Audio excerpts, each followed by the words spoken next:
de acordo com a nossa programação, nós teremos a seguir a apresentação da palestra magna ainda. Vocês, logo depois da apresentação da palestra magna, nós faremos as considerações finais do Conecta Saúde e teremos o café de encerramento. Então, podemos dar continuidade agora à programação? Sim, empolgados com tantas inovações, tantas novidades.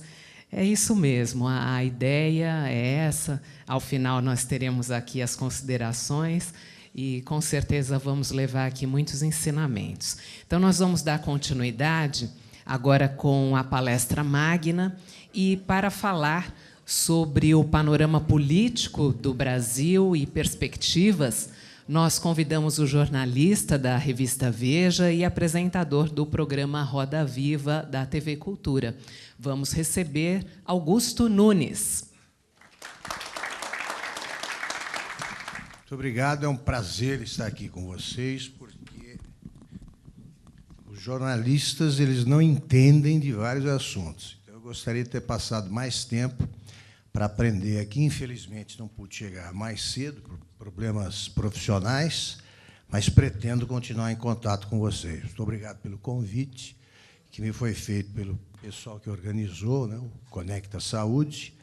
E vamos rapidamente para o nosso assunto. Eu prometo não atormentar vocês com nenhuma palestra acadêmica, nem aula magna. Eu tenho algumas ideias que eu gostaria de apresentar e defender, mas eu não tenho tantas certezas e ninguém deve ter tanta certeza no Brasil. Quem só tem certezas é o ombudsman da Folha. Ele sempre sabe o que tem que ser publicado, etc., etc. Mas, no dia seguinte, aí fica sempre mais fácil, porque você faz a engenharia de obras prontas. Eu também sempre lembro, no começo dessas conversas, que ou eu venho para falar ou não venho. Essa história de falar em off ou contar metade da história não é comigo. Eu digo tudo que eu sei, e, sobretudo, aqui, em ambientes mais fechados, porque, quando você publica alguma coisa, você tem de provar. E, se um jornalista é responsável, ele só publica depois de todas as provas reunidas, etc. Mas eu digo, nessas conversas, aí, adianto algumas certezas que só não foram publicadas porque falta cumprir a burocracia da justiça brasileira, que até recentemente permitia que até um criminoso confesso, como o jornalista Pimenta Neves, né, dispusesse do direito de recorrer em 4 instâncias. Hoje, agora, o Tribunal, o Supremo Tribunal Federal tomou um pouco numa decisão ajuizada, até isso eles fazem, de vez em quando. Eles decidiram que, a partir da 2ª instância, já começa a cumprir a pena o condenado. Fala-se na tal presunção de inocência. Sim, mas se o criminoso confessa o crime, acabou a presunção de inocência. É a esses casos que se aplica a prisão imediata, que vai melhorar o Brasil. Diremos aqui por quê. E continuando, estou divagando um pouco aqui. Eu vou procurar falar em meia hora também, para não ficar na mira de quem já está um pouco cansado de participar das discussões. Tá? E espero ser claro. Repetindo, eu conto tudo que sei, e só não conto que está sob embargo. Eu tenho algumas informações que eu não posso dar, porque a pessoa precisa morrer primeiro, a fonte. Nada do que eu guardo comigo vai mudar a história do Brasil, não. Então, nada disso me inquieta. Mas eu passei... isso ficou muito claro na minha cabeça quando eu soube uma história que parece piada e é verdadeira, que eu vou contar aqui, que se passou com um astronauta... o Armstrong, o Neil Armstrong, primeiro, alguém aqui falou em aula de astronauta, né? É um astronauta que participa de um curso. O Neil Armstrong ele foi e que ele me ensinou o limite da informação, o que é que pode, o que deve ficar sob embargo ou não. ele, quando foi para a Lua, o primeiro homem a pisar na Lua, o que ficou na nossa memória foi aquela frase famosa, né? Um pequeno passo para o homem, um grande passo para a humanidade. Isso é que ele tinha decorado na NASA. Ficou combinado que ele falaria isso, que é uma bonita frase de efeito. Da mesma forma que a Terra é azul, não foi um momento de inspiração do cosmonauta russo, né, do Gagarin. E aquilo lá era parte da propaganda e tal.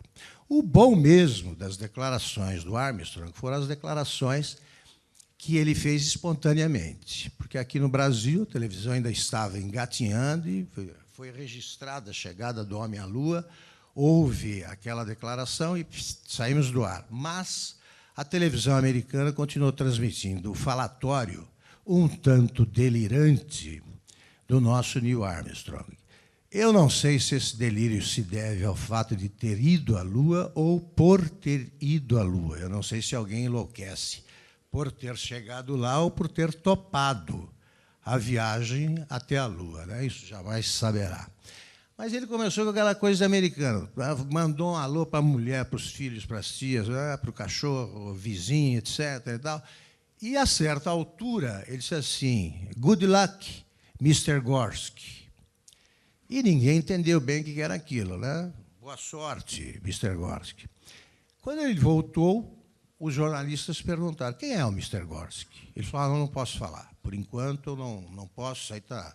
É uma informação sob embargo. E essa conversa se repetia, toda a entrevista, até que ele não respondia mesmo e esquecia. Muito tempo depois, uns 15 anos depois, um jornalista, que era garoto ainda quando ele voltou, lembrou dessa história e falou, Mr. Armstrong, eu sempre quis saber quem era o Mr. Gorsky, porque começou aquela boataria durante um tempo. Era um astronauta, cosmonauta russo, que era rival dele, tinha sido um professor de matemática muito ríspido com ele, aquelas bobagens que o jornal publica. E esqueceram, aí o rapaz perguntou, ele falou, olha, agora eu posso falar. Agora eu posso falar quem é por que eu mandei aquela mensagem para o Mr. Gorsky. Quando eu era menino, ele contou que era garoto, morava naquelas ruas americanas que só são separadas, as casas são separadas por jardins, aliás, nem são separadas, não há muros. E ele tinha como vizinho o casal Gorsky, o senhor e senhora Gorsky. Ele estava jogando beisebol com os amigos, aí deram uma pancada na bola, a bola caiu embaixo da janela do casal. Ele estava pegando a bola quando ele ouviu o seguinte diálogo. Era o seguinte diálogo, a seguinte declaração da senhora Gorsky ao marido. Ela disse o seguinte, sexo oral, sabe quando você vai ter sexo oral? Quando o menino do vizinho for para a Lua. E ele foi. Então, eu digo sempre que eu não sei quem estava mais ansioso com a chegada à Lua, se era o senhor Gorsky ou se era o Neil Armstrong. Aí foi perfeito, eu entendi o que se pode falar. Você não revela certas coisas para não deixar constrangido o casal. Como já tinha morrido Mr. Gorsky, né? E ele até disse, com verdade, espero que ele tenha sido feliz mesmo. Pois bem, eu acho que, para falar do país, do Brasil, do presente, tal, é um país que foi definido brilhantemente pelo Tom Jobim. Não é para amadores. Aliás, o Tom Jobim tem outras grandes frases, e às vezes não é nem para profissionais. Tem grandes frases, e outra deles, no Brasil, fazer sucesso é ofensa pessoal. O brasileiro adora odiar pessoas que fazem sucesso, por algum motivo. Bom, o Brasil tem um DNA complicadíssimo. Se a gente fizer a recapitulação correta dos momentos principais da história do Brasil, que não é discutida seriamente nas escolas e nem por nós, aí porque a gente não presta muita atenção em detalhes fundamentais.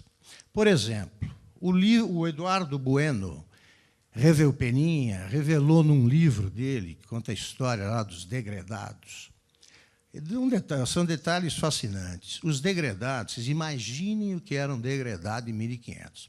O que o sujeito não tinha feito, que não eram perseguidos políticos, ao contrário da lenda, eram bandidos comuns. Perseguidos políticos eram os da Austrália. A Austrália foi colonizada por degredados com boa formação, eram perseguidos. Os nossos eram tão detestáveis em Portugal que você embarcar alguém para um país que você nem sabia direito onde ficava, nem sabia se iria chegar, e só com uma viagem só de ida dá para imaginar o prontuário dessa turma, como hoje mandar alguém para a Lua, assim, não tem volta. Só que mandaram para o Brasil. E, em vez de jogar o sujeito no inferno, eles jogaram num lugar que tinha praia, índia pelada, fruta, peixe, sol o tempo todo, né? Areia branca, o mar é verde, azul, então eles caíram do paraíso. De tal forma que, quando a primeira caravela foi embora, 2 tripulantes pularam para ficar com os degredados. Tem o nome dos caras. Falaram, vamos ficar aqui, que é bem melhor que em Portugal. Até tinha chance de se casar, como aconteceu com vários deles, com a filha do cacique. Gostaram tanto da praia que o Brasil, você pega os mapas da povoação do Brasil, e eles ficaram 200 anos na praia. Você não tem pontinhos marcando agrupamentos urbanos do interior. No Brasil inteiro você tem aquela faixa lá, Itanhaém, São Paulo, lá em cima Salvador, e tal, eles queriam ficar lá. Porque vocês imaginem, a turma que estava em São Vicente, aqui em Itanhaém, eles olhavam para aquele paredão verde, que é a Serra do Mar, né, aquela muralha, como diz o nome daquela novela, eles falaram, não, vamos ficar aqui. E só no século XVII, XVIII, eles começaram a entrar pelo interior. Então, o Brasil já começou com uma certa preguiça. Explicável, mas preguiça. Aí você tem as capitanias hereditárias. Já é o rei premiando amigos, né? Um sistema que continua hoje, né? Muda o nome do chefe, mudam os amigos, mas o método é exatamente o mesmo. As capitanias hereditárias foram um completo fracasso, porque eram amigos, ganhavam uma extensão de terra espetacular. No Brasil, não sabia o que fazer com aquilo, não tinha a menor ideia, né, sequer de ocupar, de como ocupar aquele mundaréu de terra. Então, eu digo sempre que a única capitania hereditária que deu certo, porque funcionou até recentemente, foi... Esse copo aqui está disponível, imagino. Para tomar? Que eu não sei se está. Foi a capitania hereditária do Maranhão com a família Sarney. Essa continua. Continua, por favor. Continua. Está provisoriamente está ocupada por algum gerente que será substituído na próxima eleição. Essa é a capitania que o Sarney agora continua administrando de Brasília, onde ele mora inexplicavelmente, se a gente não prestar atenção no prontuário dele. Não é mais senador. Está com 85, 86 anos. Deveria fazer companhia à mulher, família, os netos. Não. Ele está em Brasília para vigiar os movimentos da polícia, porque ele sempre investiu no Ministério de Minas e Energia e nos tribunais de justiça. Tem os juízes do Sarney, conhecidos por todos os jornalistas. Sempre por trás de alguma decisão aparentemente esdrúxula, está uma coisa muito bem fundamentada a favor do Sarney. Então, ele fica lá vigiando a movimentação para não se juntar à turma da tornozeleira mecânica ou que está hospedada involuntariamente na República de Curitiba. E disso vamos falar daqui a pouco. Continuando. A família real brasileira. A família real portuguesa saqueou o Banco de Portugal quando veio e esqueceu no cais a biblioteca. Isso aí diz tudo sobre como é que era a turma que veio. Foi a única decisão tomada por um indeciso profissional, fugi do Napoleão, uma decisão, que era o Dom João VI. O Dom João VI, quem assistiu a Carlota Joaquina, ele tem uma frase fantástica, que deveria ter, às vezes ela é boa. A Dilma, se tivesse seguido essa frase, nos prejudicaria menos, mas, usada constantemente, leva ao imobilismo. Ele dizia o seguinte: quando não se sabe o que fazer, é melhor não fazer nada. E não fez nada, porque ele nunca sabia o que fazer. O Brasil, a gente presta pouca atenção a isso também. Você lê a história dos europeus, você tem os reis deles, são Felipe o Belo, Frederico o Grande. Nós tivemos uma rainha que era Dona Maria a Louca.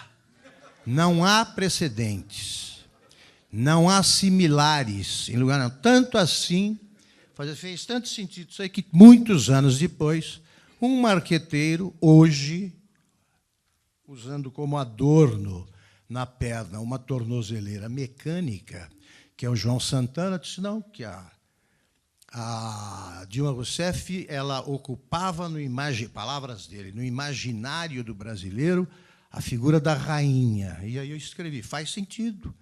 Dona Maria II, a louca, né? Como a primeira. Então, nós tivemos esta rainha, este regente, que depois é o príncipe regente, que na volta saqueou o Banco do Brasil, e aí deixou a biblioteca, que veio depois, e tudo bem, melhor para a gente. Não fez a menor questão de levar a Biblioteca Real Portuguesa de volta. E foi sucedido. Ele passava o dia na cama, comendo, comia frango, Dom João VI, era isso mesmo, não é caricatura. E deixou como herdeiro Dom Pedro I, que também passava a maior parte do dia na cama com outros objetivos, né? Como mostra, como aprendeu bastante a Marquesa de Santos e tantas outras mulheres com as quais ele teve filhos, que seriam príncipes se o Brasil desse muita importância a isso. Não são, nunca reclamaram esse direito e ficamos com Dom Pedro II. Dom Pedro II, ele assume, toda vez que eu vejo a história de Dom Pedro II, eu penso naquela expressão, porque eu entendi o significado dela. Ficar sem pai nem mãe.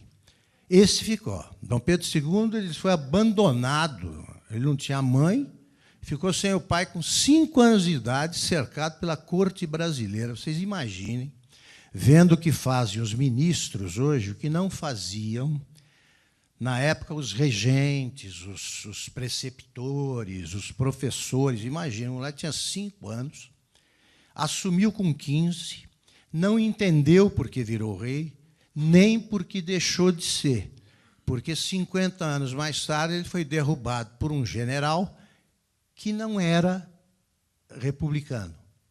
Ele estava bravo com o ministério que o Dom Pedro II tinha nomeado, e aí acabou proclamando a República diante de um povo, né, como diz o livro que tem esse título, Os Bestializados, é um povo que não entendeu nada e que assistiu aquilo como se fosse uma parada militar.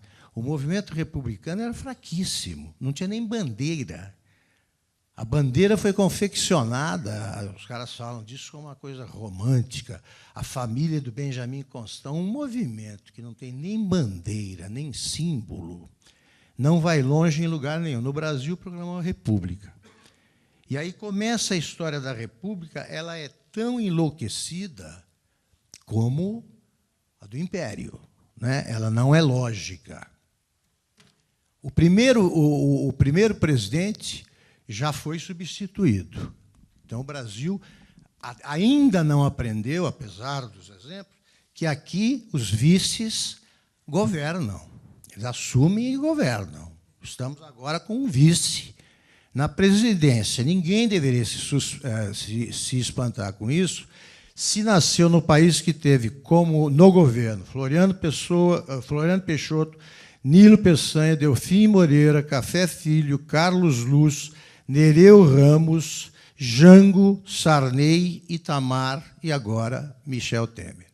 Então é estranhíssimo, porque o brasileiro não presta atenção no vice, e ele assume.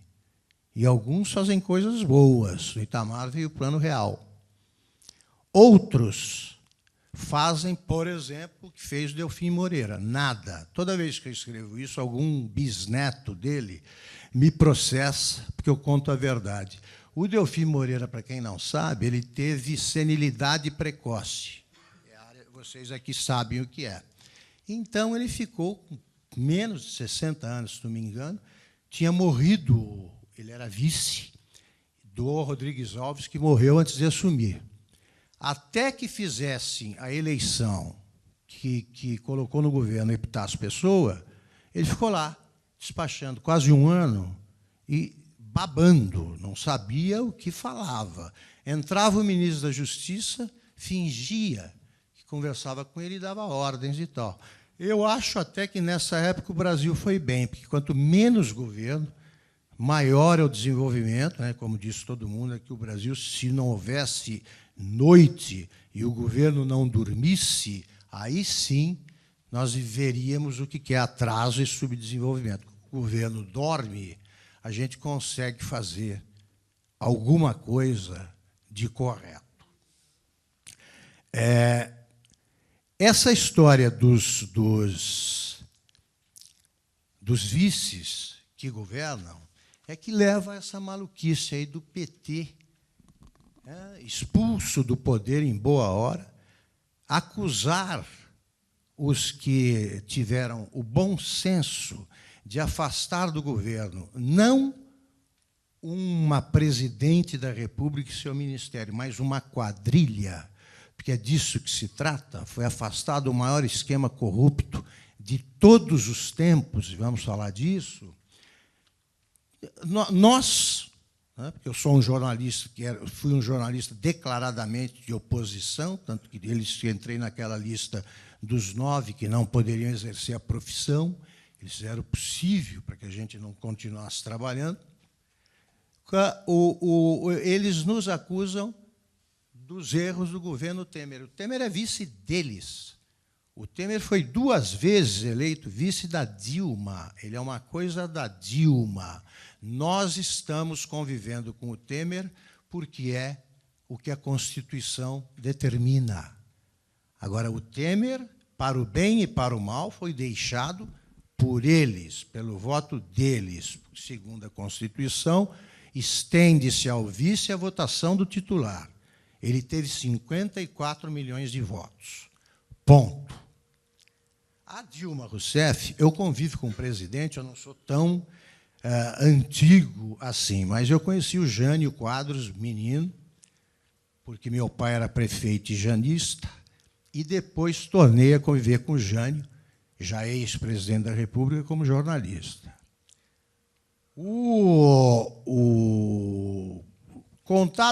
Somados todos os presidentes que eu conheci, pessoalmente, e também os que eu conheci por leitura, não há ninguém mais despreparado na história do governo brasileiro que a Dilma Rousseff. A Dilma Rousseff, aí também é assunto de vocês é que têm que me ajudar a descobrir o que acontece com a Dilma Rousseff quando o neurônio que habita solitariamente aquele cabeça baldia emite uma ordem, o que acontece no trajeto dessa ordem até a garganta, porque não dá para entender o que ela fala. E não é nenhuma das doenças que eu conheço, nenhuma das disfunções que eu conheço, ela não fala coisa com coisa. Alguém que dissesse nos Estados Unidos que vê um cachorro oculto por trás de cada criança seria imediatamente interditado. Imediatamente interditado. Agora, eu nunca entendi. E o vocabulário dela tem 300 palavras. Importante, né? Tudo é importante. Isso é muito importante, muito importante. De vez em quando ela decora uma palavra nova, fala durante um mês. Você está tergiversando. Aí ela esquece e continua. Pois bem, a Dilma Rousseff é uma mediocridade assustadora que foi eleita e reeleita.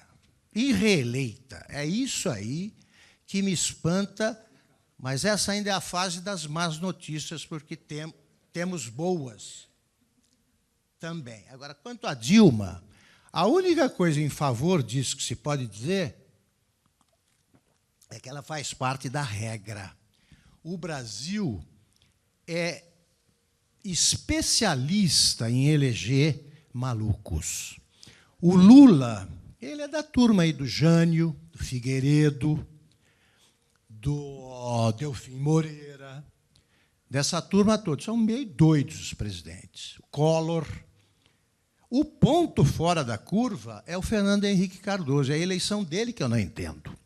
Como é que o Brasil, que elege essas coisas que nós vimos, conseguiu ser governado durante 8 anos por um cara culto, sensato, um sujeito que nomeava grandes equipes de especialistas para as áreas que ele não conhecia, aí incluída a economia, ele botou a turma do Plano Real, saúde.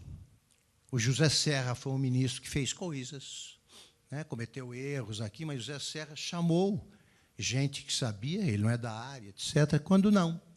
Agora, os ministérios, nomeado, o livro de memórias do Fernando Henrique, que eu recomendo, mostra um homem lutando o tempo todo para fazer alguma coisa melhor. Não é? Quando sugeriram a ele a nomeação do Eduardo Cunha, ele disse, não, esse não, a gente conhece. Ele tentou resistir, né, a essa promiscuidade que existe entre público e privado, política e prestação de serviços ao país. Esse sabia. E ele é exceção. E é acusado de ter deixado uma herança maldita a quem herdou um país pronto.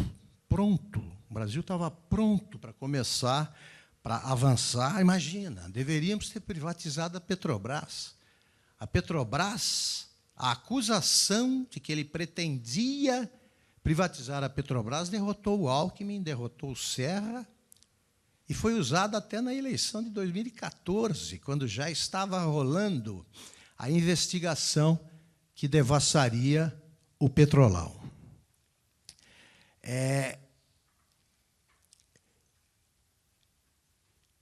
Chegamos, eu já registrei aqui que afastamos um esquema corrupto. Chegamos aqui ao Temer.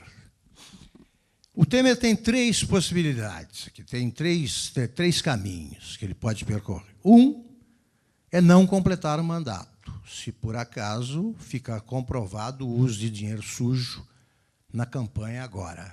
Ele pode ser cassado pelo Tribunal Superior Eleitoral. Isso pode acontecer.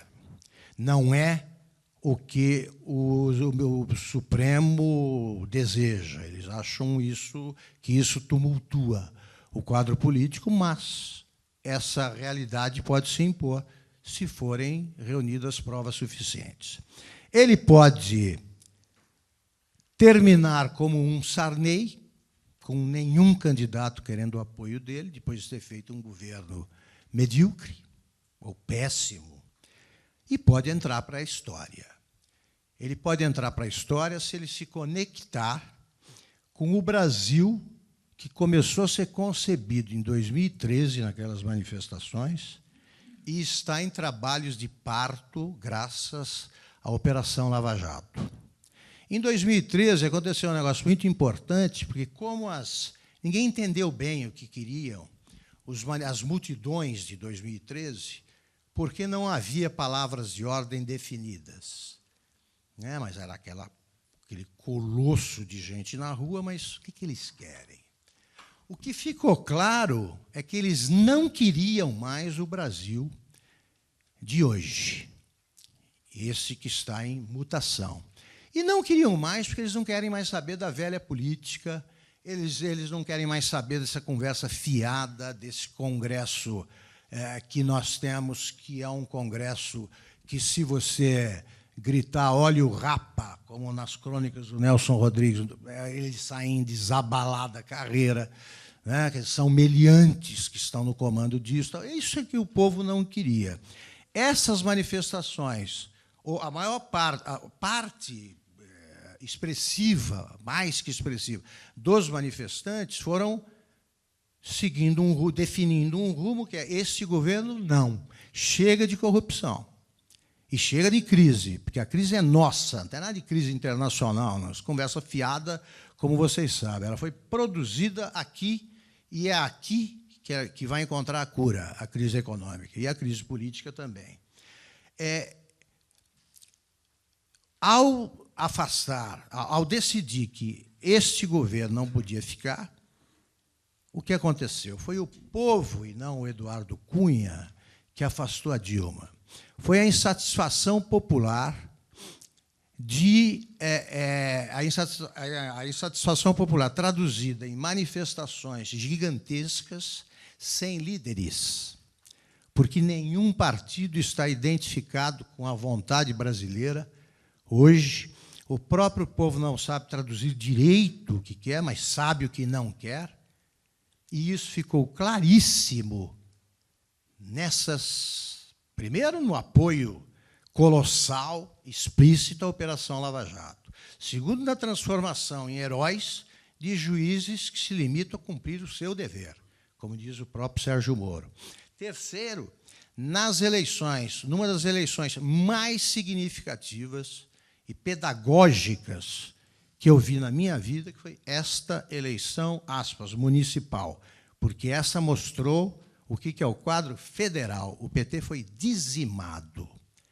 Dizimado. A falsa popularidade do Lula esboroou, acabou, foi pulverizado. Não, mas eles ainda têm 20%, 28% e tal. Isso é o que o PT sempre teve. Isso é uma seita. É o que sobrou da seita. Isso aí não serve para nada. O Lula tem tantas chances de ser presidente de novo quanto eu tenho de ser papa. Talvez a minha chance seja maior. Não há a menor possibilidade. O PT é um partido em extinção. Por quê? Porque virou quadrilha. É uma quadrilha que assume que a corrupção sempre existiu, claro, a corrupção pontual. A corrupção institucionalizada, essa foi feita a partir de 2003. E aí a gente vê o que é o acaso. E a importância do homem, do indivíduo, sobre os rumos da história. Essa Operação Lava Jato, ela começou querendo pegar doleiros. E aí, estou contando para vocês um negócio que pouca gente sabe, pegar doleiros. Eles, de vez em quando, aparecem grupos nas redações, grupos de delegados da Polícia Federal, porque você tem correntes ali dentro, que é muito normal em qualquer instituição, caras os delegados do Tutuma, os delegados petistas, os delegados antipetistas, tal. Apareceram 2 ou 3 na redação da Veja perguntando se tinha algum caso investigado pela Polícia Federal que interessava a revista divulgar. Não tinha nenhum. O que nos ocorreu foi o caso do deputado André Vargas, que tinha sido pilhado em flagrante há pouco tempo antes, usando um helicóptero do doleiro Alberto Youssef. E como esse cara vivia dizendo que é preciso ter o controle social da mídia, que é um bonito nome para censura, o diretor de redação disse: vê aí o que a gente tem sobre esse Vargas. Essa investigação, a Veja começou a divulgar, de repente, cruza com a Petrobras. E é por isso que a Veja, de lá para cá, tem divulgado sucessivos furos sobre o assunto, e é por isso que a Veja tem um acervo de provas gigantesco, que são gravações, provas materiais, que a polícia, que a Lava Jato vai divulgar quando convier, e que a revista, eu não penso assim, eu faria o contrário, mas a revista decidiu que só vai usar se for processada por alguém. O fato é que eu posso afirmar para vocês que está tudo provado, tudo documentado, e que o Lula não escapa da cadeia de jeito nenhum. Hoje, foi fechada a delação premiada do Marcelo Odebrecht, formalizada, e mais 50 executivos. Ontem, vocês devem ter sabido disso desde ontem, apareceu o quanto ganhou o sujeito que tinha o codinome Amigo, né? 8 milhões ali numa conta dele. Ontem também foi divulgado que o estádio do Corinthians, o Itaquerão, foi um presente para o Lula, que foi construído por nós, né? Com o codinome que todos nós temos de BNDES. O que aconteceu com essa história, e também com coisas mais compreensíveis para o povo, que é o sítio em Atibaia, que é o triplex, porque o povo não entende bem o que é lavagem de dinheiro. Agora, quando você vê aqueles pedalinhos ali de Novo Rico e tal, o pobre fala, pô, peraí, esse cara falar que ainda é pobre já é demais, está me gozando. Pois bem, não há escapatória para nenhum dos culpados, de Eduardo Cunha ao Lula, passando por gente que está tendo chiliques, que são provocados pelo medo de cadeia, onde sintomas mais claros, como o Renan Calheiros, vai preso também, e nós queremos que sejam presos todos os culpados, aconteça o que acontecer, porque é aquele negócio de você remover o tumor. Você tira mesmo, não é para tratar com pomada, tira, arranca, né, extrai. E é por isso que a gente vai viver ainda uma fase tumultuada. Mas nós estamos no bom caminho. A Lava Jato tem que ser preservada a qualquer preço. Qualquer preço. Aí você vê o que é o papel de um homem, como eu dizia há pouco, Sérgio Moro. O Sérgio Moro é apenas um homem que cumpre o seu dever. Só. Eu conversei com ele rapidamente outro dia, num seminário que tinha da Abril, ele falou, olha, eu estou sinceramente espantado com a reação. Eu não sabia que a carência do povo era tanta. Eu achava que a nossa categoria, né, o poder a que eu pertenço, eu achava que tinha uma imagem melhor. Porque a verdade é que ninguém confia no judiciário.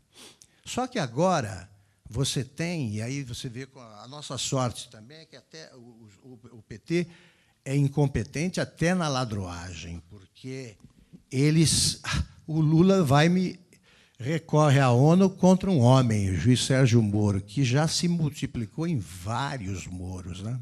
O Lula já tem réu 3 vezes, são 3 juízes diferentes.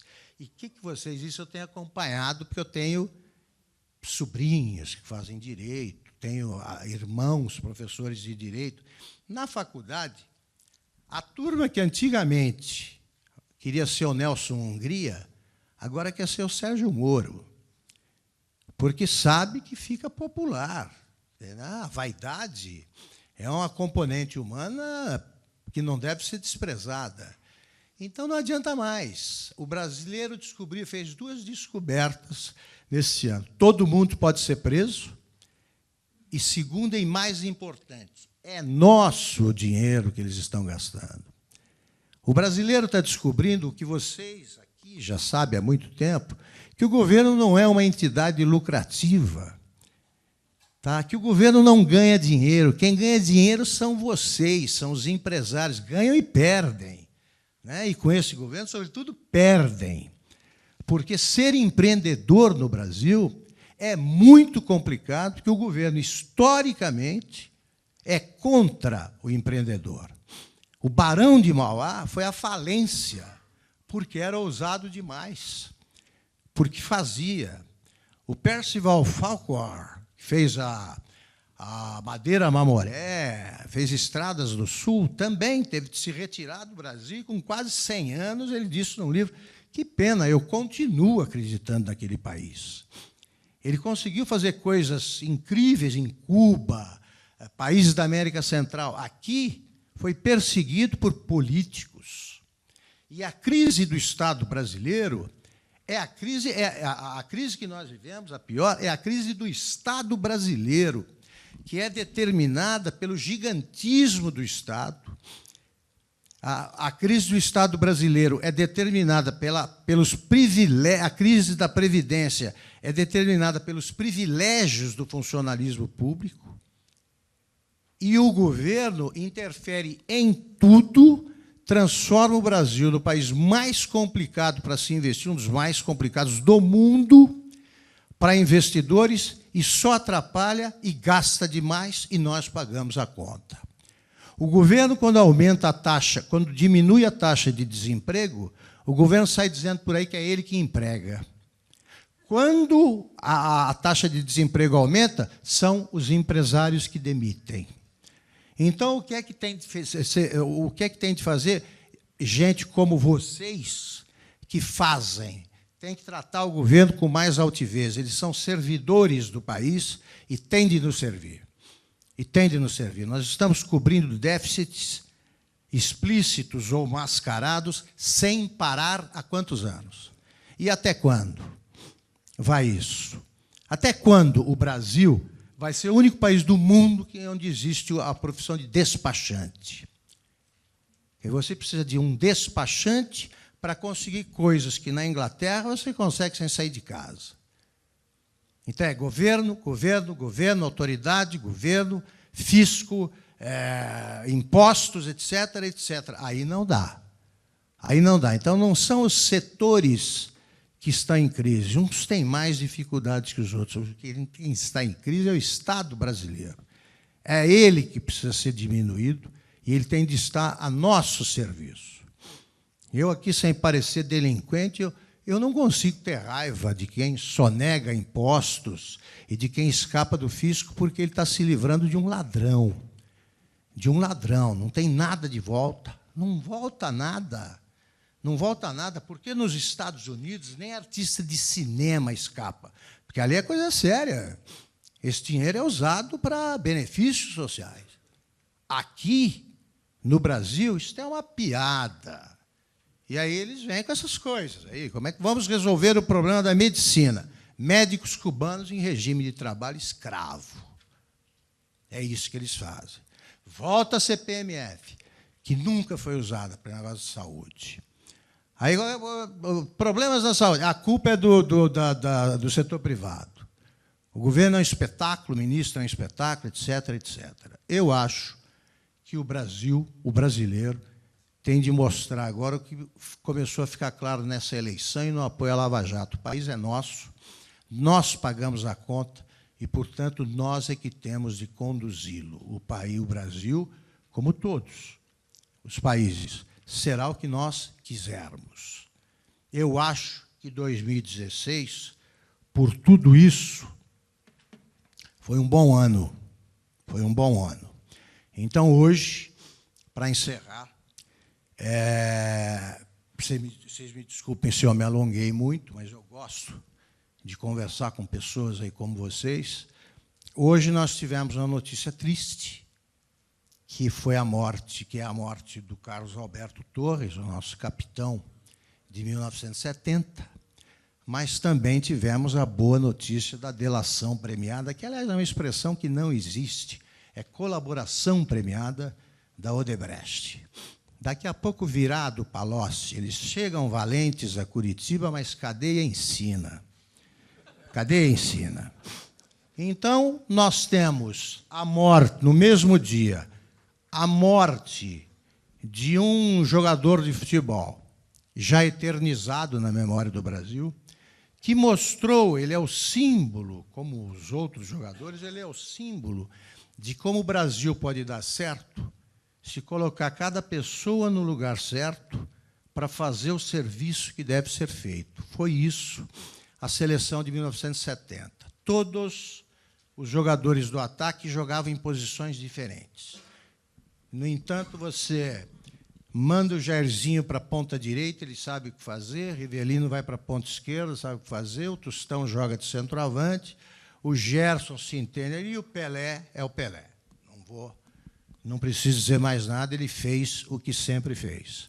Esse é o Brasil que pode dar certo. O Brasil que deu errado, esse está sendo enterrado. Esse é o dos contratos sem licitação, é o da propina, é o que conseguiu fazer o maior esquema corrupto da história. Eu lembro que o esquema de corrupção da FIFA, que durou 20 anos e é internacional, soma em propina, em dinheiro desviado, cerca de 200 milhões de dólares. O Petrolão, nos cálculos conservadores da Petrobras, já chegou a 8 bilhões. É a primeira roubalheira federal medida em bilhões.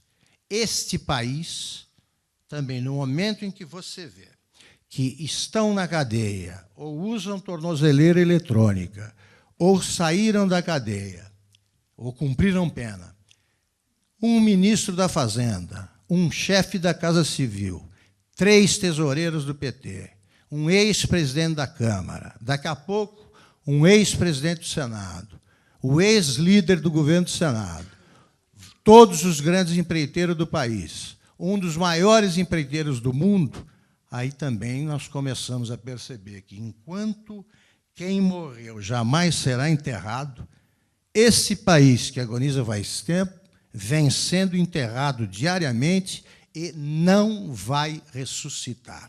Acreditem nisso. No momento em que a gente pensa na crise, pensemos no seguinte: esta caminhada, desta vez, é irreversível. Isso eu posso garantir a vocês, porque eu não sou um otimista profissional.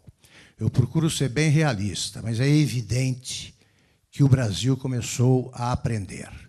Todos os dias a gente vê isso. Então, quando a gente fala, não, o Brasil não tem jeito, o Brasil tem sim. Tem sim. E o Brasil é só fazer o simples e correto, como fez a seleção de 70, a gente sai dessa.